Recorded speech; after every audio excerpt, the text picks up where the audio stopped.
Hey everyone, I'm Armor Gaming. Welcome back to my channel and welcome to Monster Legends. And oh my gosh, I am so excited about this. We have a new island, the MetalBand Island. And you know what? I'm not really so sure why I'm so excited. I guess it's because of how great the monsters are. But then at the same time, I probably won't be getting the last monster unless I put in a lot of gems, which I never do during these islands because I know the monster will be released in the future. But just check this out. Meet Metalisha. Metalisha is a damage boosting monster who ranks among the fastest in Monster Legends, and that is so true. There's currently 288 legendary monsters in Monster Legends, and she has the 5th highest speed, or she's tied for 5th place. That is incredible. She's so crazy fast. Aside from that, that super speed comes in handy because this rock diva can grant an extra turn to any of her allies, also increasing their stamina. What does this mean? This means that you put all speedruns on Metalisha, and any monster she wants essentially has her speed. She can make Worker Hulk, who's currently the slowest monster in the game. He has a speed of like 2,300 or something. She can make Worker Hulk go before the enemy monsters. Heck, if you wanted to, she can make a level 4 common go before the enemy monsters, because she's that crazy fast.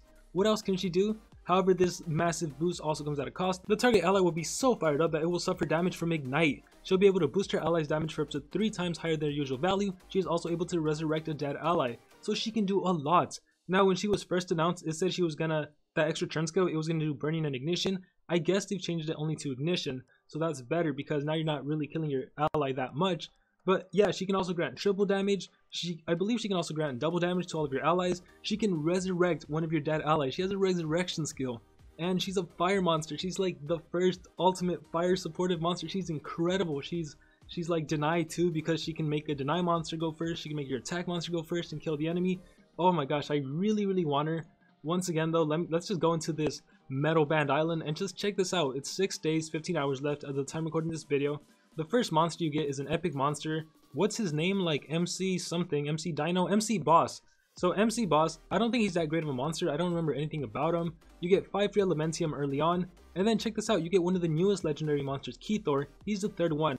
So this means that everyone essentially gets Keithor, and Keithor is like a supportive dark monster, which is really interesting because we have a lot of dark monsters, like almost 40, but we don't have any supportive ones. Well, up until the release of the recent Undertaker. However, not everyone was able to get the Undertaker in the recent Halloween raise, so it's really nice that they're just giving out a really great supportive dark legendary monster, a really strong tank, for free essentially, so that's cool. With very little effort, you're going to be getting Keithor, trust me. Then you also get 20 Metalisha cells, that's pretty cool. And then Metalhead is actually the 5th reward, which I don't know if free-to-play players are actually going to be able to get Metalhead. It kind of feels like if you spend no gems, you will be able to get Metalhead. It's hard to tell because there's not that many rewards, and we don't even have more epics or a new epic like usual. So I don't know, for sure you can get Keithor, just trust me on that. 6 days is plenty of time to get Keithor. Metalhead, I think you may have to spend a few gems, or maybe if you actually are diligent and log in every 8 hours, maybe you'll be able to get him. I'm sorry guys, I'm not too sure, and the info isn't out on Wiki. And then the second to last reward is Hippopotamus. I love saying that name. However, I don't believe she's that great. I mean, she has a lot of healing skills, so she has high survivability, but she's not that great. And I'm actually really surprised that Metalhead isn't in the 3rd reward place and Keithor is in 5th. I'm so surprised they're just giving out Keithor for free. And we will do a mini analysis in a bit. I just want to go over this and just talk about this. And then of course last is Metalisha. And I don't know why the little information button isn't working, but yeah, Metalisha, we'll go into the wiki and you'll see just how amazing she is. Oh my gosh, I love the monster. It's like she's the demise of the fire elements, but you can argue that she's better. You can technically argue that she's worse because she doesn't give double damage with the extra turn. But oh my, she's so crazy fast. It's hard to deny her from being like, she's definitely going to go down as one of the best monsters in the history of Monster Legends. And of course, I also don't want to count out Keithor, considering he's the monster that most people are going to be getting, and he's quite good. But what should I do now? Now I want to talk about how to actually get rewards. Most of you already know how to play these progressive islands. It's so simple, I'm not going to spend a lot of time. But if you're new to my channel, if you're new to Monster Legends, if you're new to the progressive island, you can take a look at any of my previous videos on progressive island. I do a pretty good explanation there.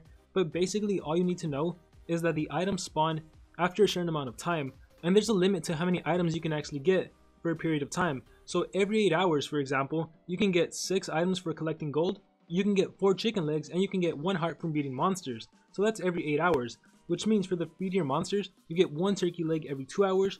For the collect gold, you get like 1 gold packet every hour and 15 minutes or hour and 30 minutes. I think it's an hour 30. But yeah, you just do the math. You do 8 divided by 6, 8 divided by 4, 8 divided by 1.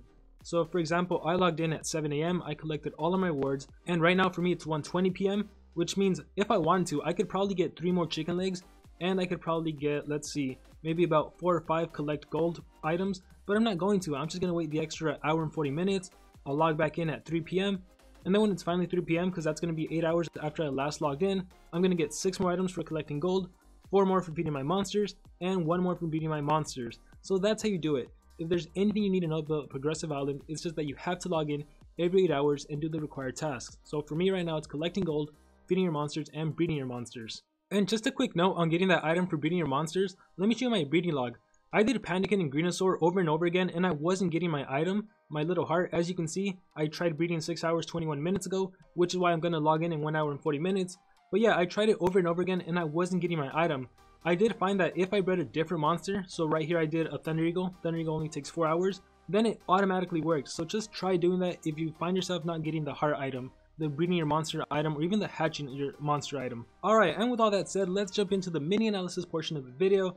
And I'm really going to try to keep this as a mini analysis, because then I want to go in depth on Keithor and Metalisha on their own analysis videos. But right now I'm going to go through all the monsters available, starting with MC Boss.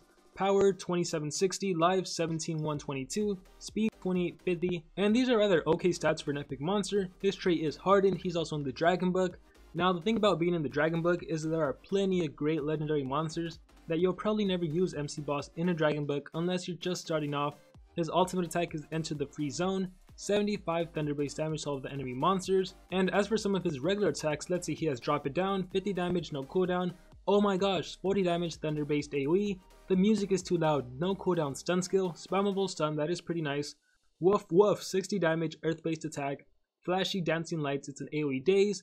SS for shield breakers, he can remove shields and has no cooldown. So other than having some pretty fancy names, some pretty fun names, there's nothing too interesting about him. So let's move on to one of the newer monsters, Keithor, who is the drummer in Metalhead's band. Keithor has a power of 3399, a life of 35588, and a speed of 3377. So as you can see, he has a pretty tanky life, and unfortunately he's rather slow, while also having a rather low power. As for his trait, he's immune to possession. And let's see what else this monster has, jamming on the ceiling. All of his teammates, he'll give them a full life, and he recovers their life by 100%. So you get a restart on all of your monsters, and you essentially give them a double life shield. That's crazy. That's a crazy good ultimate. It's not an ultimate that deals damage or anything, but it's crazy for support. And as for some other skills, he has the Pretender, heals by 20% and grants taunt to himself. Drummer's Rage gives all of your teammates 30% health, and it removes negative effects. This can definitely come in handy. It only has a 1 turn cooldown. That's really cool. Hi-Hat Strike deals 65 dark base damage and it has no cooldown, so it's spammable. So you can potentially give this monster a strength rune, run him the rainbow build, a life, a speed, a strength, and he can still deal some damage while also protecting your allies. Bring the Roof down, 30 damage, heals all of your teammates by 30%. I'm not going to be recommending this skill. Then again, it is nice that you deal some amount of damage and heal by 30%. I don't know, maybe. I have to look at what else he has. Group Performance, 60 damage, 1 cooldown, removes all positive effects from all of the enemy monsters. So it's a pretty cool attack because you're removing whatever positive effect the enemy may have. Whether it's life regeneration, stamina regeneration, maybe they have a shield on themselves. This is great. Eternal Solo, a self skill, 18 stamina, 3 turn cooldown. You heal by 50% and you grant yourself an extra turn. So considering you can do this, Eternal Solo, heal by 50, extra turn, then you can do Drummer's Purge, your whole team gets 30%, which means you get 80% for that turn. You remove any negative effects. That's awesome, isn't it? I don't know, I think it's awesome. But even more, check out this skill. Smells Like Protection, applies 100% shield to all of your allies. 100% shield, only a 10 stamina cost. Why even give it a stamina if you're going to make it so low? 10 stamina cost, 4 turn cooldown. It does help that he has an extra turn skill because that can reduce the cooldown on all your skills essentially by 1. But just great monster. He can definitely keep him alive. He can definitely keep himself alive. He does have this taunt skill that also heals. It's hard to know what to run on him because you definitely want I can't think of any other monster that has 100% shield to all of your allies other than General Atum. I think there's another monster. It's not coming to my mind. If you guys do know, let me know in the comments below. But Smells Like Protection is phenomenal. Eternal Solo is phenomenal. Drummer's Purge is phenomenal. You also want something like Group Performance or a Hi-Hat Strike so you can still deal some damage. But at the same time, maybe you want the self-taunt skill. Oh my gosh, it is hard. I really like this monster. Some of you may not like him because, I mean, even myself, I'm biased against tanks. I rarely like tanks. But when I see 100% shield to all of my allies, that I actually do love. You can run him with team life, you can just end the turn by giving your team a shield. I think he's great. And it's even better that he can't be possessed, because with the recent change to possession, wouldn't it suck if he gets possessed and then your team gets 100% shield to their teammates? So I'm really liking Keithor. I'm glad that all players are going to be able to get him for free. That's awesome on Social Point's part. And anyhow, next we have Metalhead. Power 3542, life 31366, speed 3421. And even though he's the very first metal legendary monster in the game, he is still by far one of the best monsters in the game. He still has really great stats. He hasn't really been outclassed. Like all of his stats, power, life, and speed, it's above average. His trait is immune to stun, and you can argue whether that's good or not so good anymore, considering we now have monsters from every single element having possession skills, having free skills even. So the more and more the game evolves, the more deny skills we have, but still, immunity to stun, it still comes in handy. He's currently in the Underworld bug, even considering he's been along for a long time, and hopefully with the addition of this island, maybe he'll get added into the family book. Maybe Metalisha, Metalhead, and Keithor, they'll all be counted as a family and added into the family book. That'd be pretty nice to see. His ultimate attack, this is the one thing I don't like about him, the fatal countdown. All monsters will die after 4 actions. Games typically don't tend to last for 4 turns, and even if they do, you know, this is your ultimate attack, so who knows how long into the game you'll even get your ultimate attack, so I'm not a fan of it. As for his other skills, he's one of those monsters that there's so many different ways to build him. Shouting for Vengeance, 50 damage, no cooldown, and it magnetizes. This is really great considering you're in an element with Timerion who can activate cooldowns activated. Kill them all, it's an AoE stun skill, so he does have a pretty good speed. You can run him all speed runes as a denier. He has a pretty good power, you can run him as an attacker who just happens to have an AoE stun skill, so multiple ways to run him. He also has a possession skill, that's right, he has an AoE stun and a single possession that also applies nightmares. What else does this monster have? He has an extra turn skill, talk about having it all. Extra turn, AoE stun, possession skill, immunity to stun, and not only is it an extra turn skill, it also gives him 20% life, 20% stamina back, and a 20% mini shield. Justice for All, he also has an AoE burn skill, and Ace of Hearts, he has a special base 60 damage attack that grants him increased accuracy. So a really great monster. I'm surprised that he's the first metal monster, the first metal legendary monster, and he still hasn't been outclassed. Or maybe I shouldn't say he hasn't been outclassed, what I should say is he can still hold his own against even these newer top tier legendary monsters. And then after Metalhead we have Hippopotamus, which I'm not gonna go over the stats, I don't think there's any need to. The cool thing about her though is that her trait is immune to freeze, so she's definitely usable in those situations where you're going up against monsters that are faster than you and can freeze you. As for her ultimate attack, she can remove debuffs, she can heal your team by 30% and grant them a 50% damage boost. Let's see what else she can do. Mad World, heal by 25% damage boost precision to a single ally. Back in Track removes debuffs from a single ally. Like a Slayer recovers her own life by 20%. Healing on a Prayer, heal, damage boost to a single ally. A Kick of Magic removes debuffs and heal. And then every hit you take targets a single enemy, heals yourself by 20%.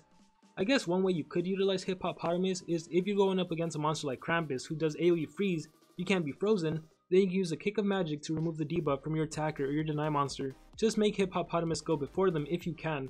So I mean, she does have her usabilities just because of her trait, but I think there's better epic monsters, so there's really nothing to rage about her. But with that being said, let's move into the newest and final monster in the event, Metalisha. Power 3201, life 25334, nothing impressive there. Her speed 3542, she is crazy fast. Who cares about those new deny monsters that have 3498? She just completely outspeeds them. Her trait is Harden, which definitely helps her out, and she's also in several bugs. Evil Legions, Underworld, Female, they really added her into everything, and even among those bugs, she's the fastest monster. That's how crazy she is. Removes all control status effects from allies, gives 1 extra turn to all allies, applies double damage to all allies. What the heck is his ultimate attack? Everyone gets an extra turn, everyone gets double damage, everyone loses their control status effects, which I think means possession. I could be wrong, it could be deny skills in general, but I'm pretty sure it's possession. That is a phenomenal ultimate attack. This is like the epitome of ultimate attacks. Ultimate attacks wish they could be Queen's Encore. It is so phenomenal, I can't get over it. As for her other skills, let's see what she has. She has a taunt skill which may come in handy, Stage on Fire, an AoE burning skill, Moth into Flame, this is it.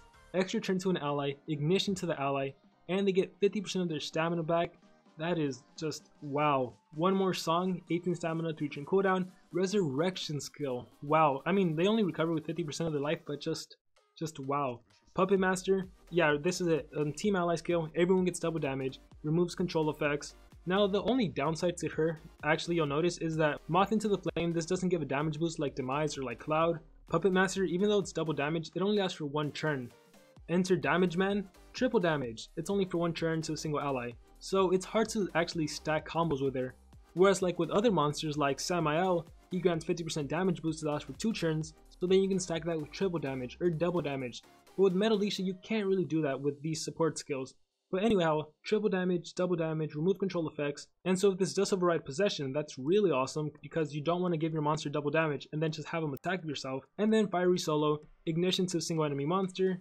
She's wow. I am so looking forward to getting this monster in the near future. And I don't know, depending on how much it costs, I might actually try, even if it costs quite a few gems. I have a lot of gems. As you can see, I have like over 1,500 right now. I may actually go for her. I'm not sure at this moment, but I'm just blown away by her. She is phenomenal. Oh my gosh, just wait till the analysis video. Hopefully I'm a little less hyped than I've actually thought about her pros and cons, but right now I am just really loving her. And anyhow, with that being said, that is going to conclude this video on the MetalBand Progressive Island. Now, please let me know your guys' thoughts in the comment below. What do you guys think about Keithor and Metalisha specifically? What do you guys think about this event? Do you like it? Do you not like it? Whatever thoughts are going on through your guys' mind, let me know in the comments below. Oh my gosh, I am so looking forward to reading your guys' comments, so please let me know. Best of luck to all of you on this Progressive Island. I wish you guys the best of luck, and like always, remember to dream big and pursue your passions.